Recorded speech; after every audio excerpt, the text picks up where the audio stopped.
गोस्वामी तुलसीदास जी की संक्षिप्त जीवनी। प्रयाग के पास चित्रकूट जिले में राजापुर नामक एक ग्राम है। वहाँ आत्माराम दुबे नाम के एक प्रतिष्ठित सरजूपारिन ब्राह्मण रहते थे। उनकी धर्मपत्नी का नाम तुलसी था।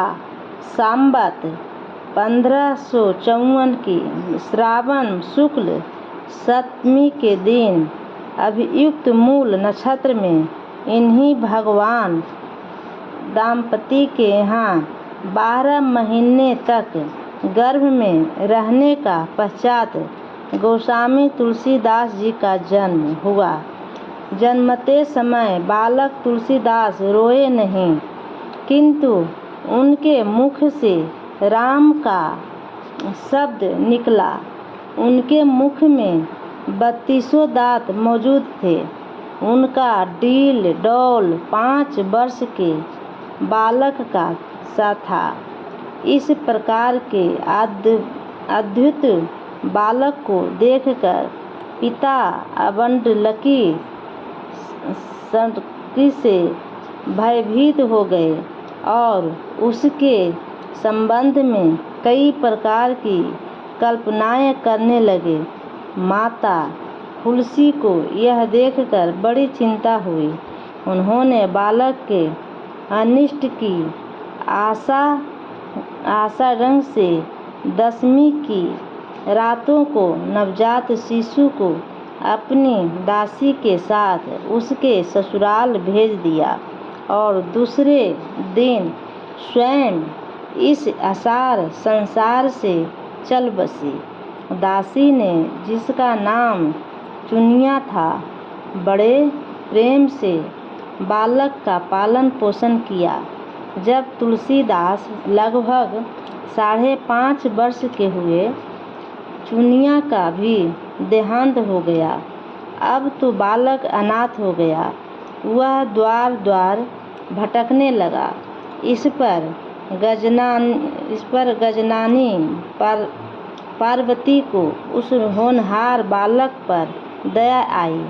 वे ब्राह्मणी का भेष धारण कर प्रतिदिन उसके पास जाती और उसे अपने हाथों भोजन करा जाती।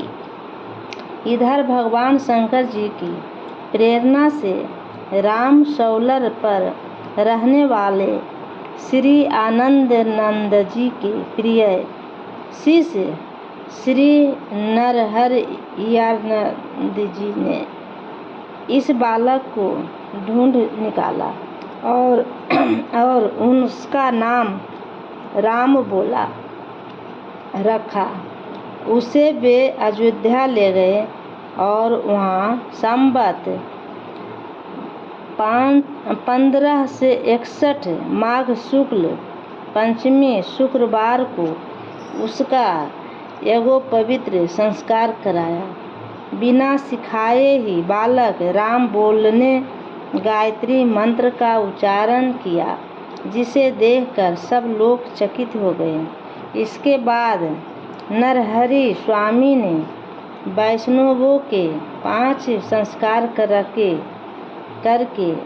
राम बोला को राम मंत्र की दीक्षा दी और अयोध्या ही में रहकर उन्हें विद्याध्ययन कराने लगे। बालक राम बोल की बुद्धि बड़ी प्रखर थी। एक बार गुरु मुख से जो सुन लेते थे, उन्हें वह कंठस्थ हो जाता था।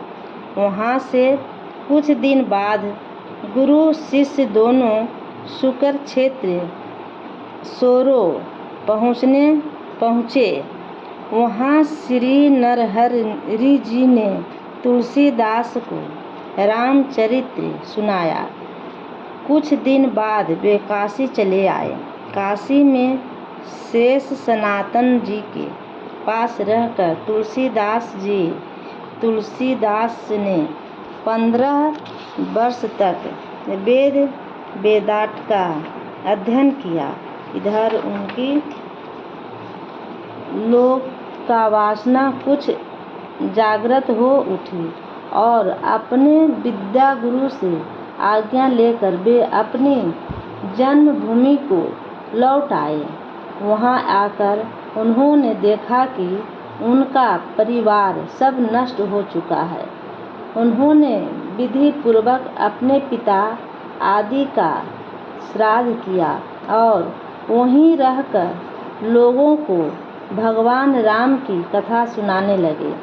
संवत 1583 श्रेष्ठ शुक्ला 13 गुरुवार को भारद्वाज गोत्र की एक सुंदरी कन्या के साथ उनका विवाह हुआ और वे सुखपूर्वक अपनी नवविवाहिता वधू के साथ रहने लगे। एक बार उनकी स्त्री मायके साथ अपने मायके चली गई। पीछे पीछे तुलसीदास जी भी वहां जा पहुँचे। उनकी पत्नी ने इस पर उन्हें बहुत धिक्कारा और कहा कि मेरे इस हाड़ मांस के शरीर में जितनी तुम्हारी आशा युक्ति है उससे आधी भी यदि भगवान में होती तो तुम्हारा बेड़ा पार हो गया होता। तुलसीदास जी को ये शब्द लग गए। वे एक क्षण भी नहीं रुके, तुरंत वहाँ से चल दिए। वहाँ से चलकर तुलसीदास जी प्रयाग आए। वहाँ उन्होंने गृहस्थ भेष का परित्याग कर साधु भेष ग्रहण किया। फिर तीर्थाटन करते हुए काशी पहुँचे। मानस सरोवर के पास उन्होंने काकभूषुंडी जी के दर्शन हुए। काशी में तुलसीदास जी राम कथा कहने लगे। वहाँ उन्हें एक दिन एक प्रेत मिला जिसने उन्हें हनुमान जी का पता बतलाया। हनुमान जी से मिलकर तुलसीदास जी ने उनसे श्री रघुनाथ जी का दर्शन कराने की प्रार्थना की। हनुमान जी ने कहा, तुम्हें चित्रकूट में रघुनाथ जी के दर्शन होंगे। इस पर तुलसीदास जी चित्रकूट की ओर चल पड़े। चित्रकूट पहुंचकर राम घाट पर उन्होंने अपना आसन जमाया। एक दिन वे प्रतिछिना करने निकले थे। मार्ग में उन्हें श्री राम के दर्शन हुए। उन्होंने देखा कि दो बड़े ही सुंदर राजकुमार घोड़े पर सवार होकर धनुष बाण लिए जा रहे हैं। तुलसीदास जी उन्हें देखकर मुग्ध हो गए, परंतु उन्हें पहचान ना सके। पीछे से हनुमान जी ने आकर उन्हें सारा भेद बताया तो वे बड़ा पश्चाताप करने लगे। हनुमान जी ने उन्हें संतावना दी और कहा, प्रातःकाल फिर दर्शन होंगे। संवत 1607 की मौनी अमावस्या बुधवार के दिन उनके सामने भगवान श्री राम पुनः प्रकट हुए। उन्होंने बालक रूप में तुलसीदास जी से कहा, बाबा हमें चंदन दो। हनुमान जी ने सोचा वे इस बार भी धोखा ना खा जाए, इसीलिए उन्होंने तोते का रूप धारण करके यह दोहा कहा, चित्रकूट के घाट पर भर संतन की भीड़, तुलसीदास चंदन घिसे तिलक देते रघुवीर। तुलसीदास उस अद्भुत छवि को निहार कर शारीरिक शुद्धि भूल गए। भगवान ने अपने हाथ से चंदन लेकर अपने तथा तुलसीदास जी के मस्तक पर लगाया और अंत धन्य हो गए। संवत 1628 में ये हनुमान जी की आज्ञा से अयोध्या की ओर चल पड़े। उन दिनों प्रयाग में माघ मेला था। वहाँ कुछ दिन वे ठहर गए। पर्व के 6 दिन बाद एक बट वृक्ष के नीचे उन्हें भरद्वाज और याज्ञवल्क्य मुनि के दर्शन हुए। वहाँ उस समय वही कथा हो रही थी जो उन्होंने शुक्र क्षेत्र में अपने गुरु से सुनी थी। वहाँ से ये काशी चले आए और वहाँ प्रहलाद घाट पर एक ब्राह्मण के घर निवास किया। वहाँ उनके अंदर कवित्व शक्ति का स्फुरन हुआ और वे संस्कृत में पद रचना करने लगे, परंतु दिन में वे जितने पद रचते रात्रि में वे सब लुप्त हो जाते। यह घटना रोज घटती। 8वें दिन तुलसीदास जी को स्वप्न हुआ।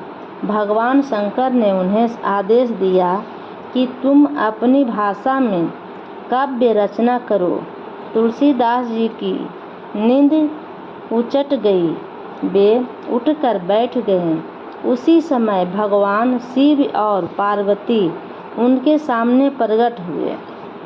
तुलसीदास जी ने उन्हें स्पष्ट प्रमाण किया। शिव जी ने कहा, तुम अयोध्या में जाकर रहो और हिंदी में काव्य रचना करो। मेरे आशीर्वाद से तुम्हारी कविता सामवेद के समान फलवती होगी। इतना कहकर श्री गौरी शंकर अंतर्ध्यान हो गए। तुलसीदास जी उनकी आज्ञा शिरोधार्य कर काशी से अयोध्या चले आए। संवत 1631 का प्रारंभ हुआ। उस साल रामनवमी के दिन प्रायः वैसा ही योग था जैसा त्रेता युग में राम जन्म के दिन था। उस दिन प्रातःकाल श्री तुलसीदास जी ने श्री रामचरितमानस की रचना प्रारंभ की। 2 वर्ष 7 महीने 26 दिन में ग्रंथ की समाप्ति हुई। संवत 1633 के मार्गशीर्ष शुक्ल पक्ष में राम विवाह के दिन 7 कांड पूर्ण हो गए। इसके बाद भगवान की आज्ञा से तुलसीदास जी काशी चले आए। वहाँ उन्होंने भगवान विश्वनाथ और माता अन्नपूर्णा को श्री रामचरितमानस सुनाया। रात को पुस्तक श्री विश्वनाथ जी के मंदिर में रख दी गई। सवेरे जब पट खोला गया तो उस पर लिखा हुआ पाया गया, सत्य शिवम सुंदरम, और नीचे भगवान शंकर की शाही थी। उस पर समय उपस्थित लोगों ने सत्य शिवम सुंदरम की आवाज़ भी कानों से सुनी। इधर पंडितों ने जब यह बात सुनी तो उनके मन में ईर्ष्या उत्पन्न हुई। वे दल बांधकर तुलसीदास जी की निंदा करने लगे और उस पुस्तक को भी नष्ट कर देने का प्रयत्न करने लगे। उन्होंने पुस्तक चुराने के लिए 2 चोर भेजे। चोरों ने जाकर देखा कि तुलसीदास जी की कुटी के आसपास 2 वीर धनुष बाण लिए पहरा दे रहे हैं। वे बड़े ही सुंदर श्याम और गौर वर्ण के थे। उनके दर्शन से चोरों की बुद्धि शुद्ध हो गई। उन्होंने उसी समय से चोरी करना छोड़ दिया और भजन में लग गए।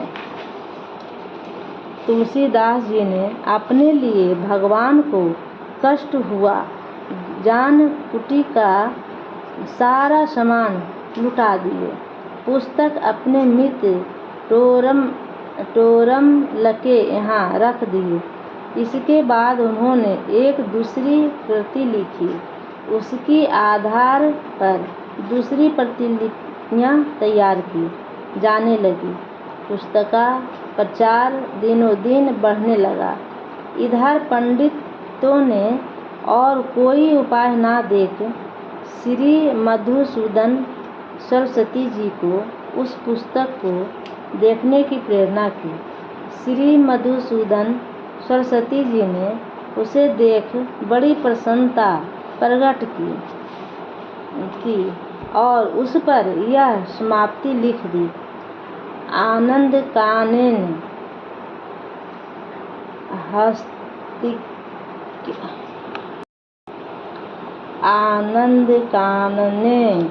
हस्तिम ज्ञात मस्त तुलसी तरु कविताम ज्ञरी भाति राम भरमन भूषिता। गलती को माफ करिएगा प्रभु। इस काशी रूपी आनंद वन में तुलसीदास चलता फिरता तुलसी का पौधा है। उसकी कविता रूपी मगरी बड़ी ही सुंदर है, जिस पर श्री राम रूपी भंवरा सदा मंडराया करता है। पंडितों को इस पर भी संतोष नहीं हुआ। तब पुस्तक की परीक्षा का एक उपाय और सोचा गया। भगवान विश्वनाथ के सामने सबसे ऊपर वेद, उनके नीचे शास्त्र और शास्त्रों के नीचे पुराण और सबके नीचे रामचरितमानस रख दिया गया। मंदिर बंद कर दिया गया। प्रातःकाल जब मंदिर खोला गया तो लोगों ने देखा कि श्री रामचरितमानस वेदों के ऊपर रखा हुआ है। अब तो पंडित लोग बड़े लज्जित हुए। उन्होंने तुलसीदास जी से क्षमा मांगी और भक्ति से उनका चरणोदक लिया। तुलसीदास जी अब आसी घाट पर रहने लगे। रात को एक दिन कलयुग मूर्त रूप धारण कर उनके पास आया और उन्हें त्रास देने लगा। गोस्वामी जी ने हनुमान जी का ध्यान किया। हनुमान जी ने उन्हें विनय के पद रचने को कहा। इस पर गोस्वामी जी ने विनय पत्रिका लिखी और भगवान के चरणों में उसे समर्पित कर दी। श्री राम ने उस पर अपने हस्ताक्षर कर दिए और तुलसीदास जी को निर्भय कर दिया। संवत 1680 श्रावण शुक्ल तृतीया शनिवार को अस्सी घाट पर गोस्वामी जी ने राम राम कहते हुए अपना शरीर परित्याग किया। जय तुलसीदास, जय श्री राम, जय बजरंग।